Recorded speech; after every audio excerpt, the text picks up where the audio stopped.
South Africa کے کھلاڑی ہے ہاشمی معاملہ، جو لوگ کرکٹ دیکھتے ہوں گے وہ جانتے ہو نا ہاشمی معاملہ، اتنی بڑی داڑھی ہے اس کی. اور جانتے ہیں جب کلکتہ آیا تھا ٹیسٹ کھیلنے کے لیے تو میڈیا والوں نے ان سے انٹرویو لیا کہ آپ ان ساتھیوں کے درمیان میں رہتے ہیں، یہودیوں کے ساتھ میں رہتے ہیں، یہ لوگ شراب پیتا ہے، آپ کیسے اکیلے ان لوگوں کے درمیان رہتے ہیں؟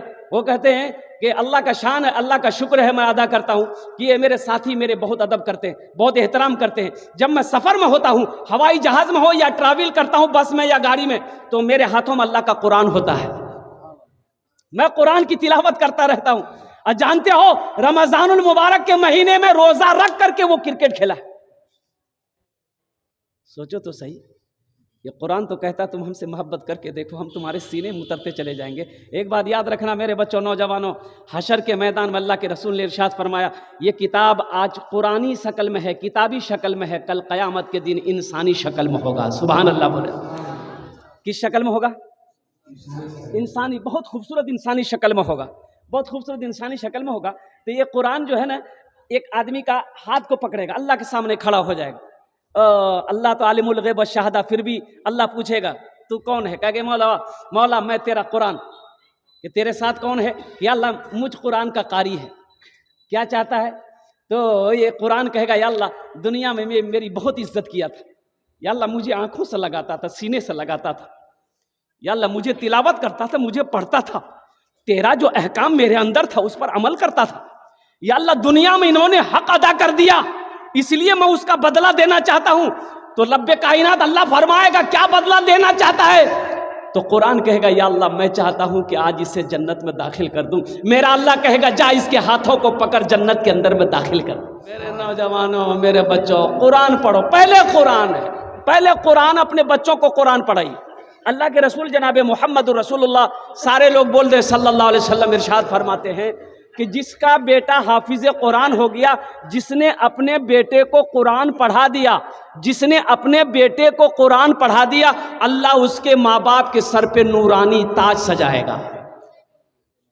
کیسا تاج ہوگا؟ تو حضرت معاذ بن جبل رضی اللہ تعالیٰ عنہ بڑے جلیل القدر صحابی ہیں، وہ روایت فرماتے ہیں کہ اللہ کے رسول نے ارشاد فرمایا کہ معاذ جانتے ہو جس کا بیٹا حافظ قرآن ہو جائے، جس کا بیٹا قرآن کا قاری ہو جائے، اس کے ماں باپ کے سر پہ نورانی تاج سجایا جائے گا. اور اس تاج کے اندر میں کتنی روشنی ہوگی؟ سورج کی روشنی اس کے سامنے پھیکی پڑ جائے گی. تو اہل محشریوں کل قیامت کے دن نا یہ ایک جماعت ہوگی، تاج والوں کی جماعت ہوگی، سب کے سر پہ تاج. عورت ہے اس کے سر پہ تاج، مرد ہے اس کے سر پہ تاج. تو اللہ کے فرشتے سے اہل محشریوں پوچھیں گے کہ بھائی یہ لوگ کون ہیں جس کے سر پہ تاج ہے؟ کون ہے یہ؟ انبیاء ہیں؟ تو اللہ کے فرشتے کہیں گے نہیں یہ انبیاء نہیں ہے. تو کون ہے؟ شہداء ہیں؟ بنے شہداء بھی نہیں ہے. تو کون ہے؟ صالحین کی جماعت میں سے؟ نہیں صالحین بھی نہیں ہے. صدیقین ہے؟ صدیقین بھی نہیں ہے. تو اہل محشریوں پوچھیں گے بھائی پھر یہ کون لوگ ہیں جس کے سر پہ یہ تاج ہے؟ انسان تو وہ بھی ہے، انسان میں بھی ہوں، آخر کیا وجہ ہے؟ وہ کون ایسا عمل کیا ہے اس کے سر پہ اللہ تاج سجایا ہے؟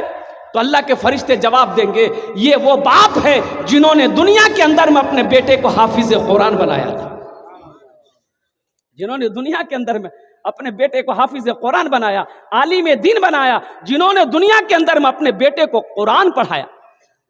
اچھا دنیا کے اندر میں کوئی ایسی کتاب بتا دیجئے کہ جس کتاب کو دیکھنے سے اللہ گناہ معاف کر دے. کوئی کتاب ہے؟ قرآن کے علاوہ کوئی کتاب ہے؟ بھئی قرآن کی کتاب ہے، لیکن اللہ کے رسول نے ارشاد فرمایا، آمینہ کے لال نے ارشاد فرمایا جو مسلمان، جو مومن محبت کے ساتھ قرآن کو دیکھے گا اللہ اس کے گناہوں کو معاف فرما دے گا. نوجوانوں قرآن نہیں پڑھے ہو، کیا کوئی مشکل ہے؟ قرآن پڑھنا کوئی مشکل ہے؟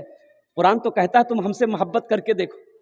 ارے یہ چھوٹا چھوٹا بچہ، یہ 10 سال 15 سال 20 سال کا یہ ہمارا بچہ، ننھا سا چھوٹا چھوٹا بچہ حافظ قرآن ہو جا رہا ہے، 30 پارے کو اپنے سینے میں اتار لے رہا ہے.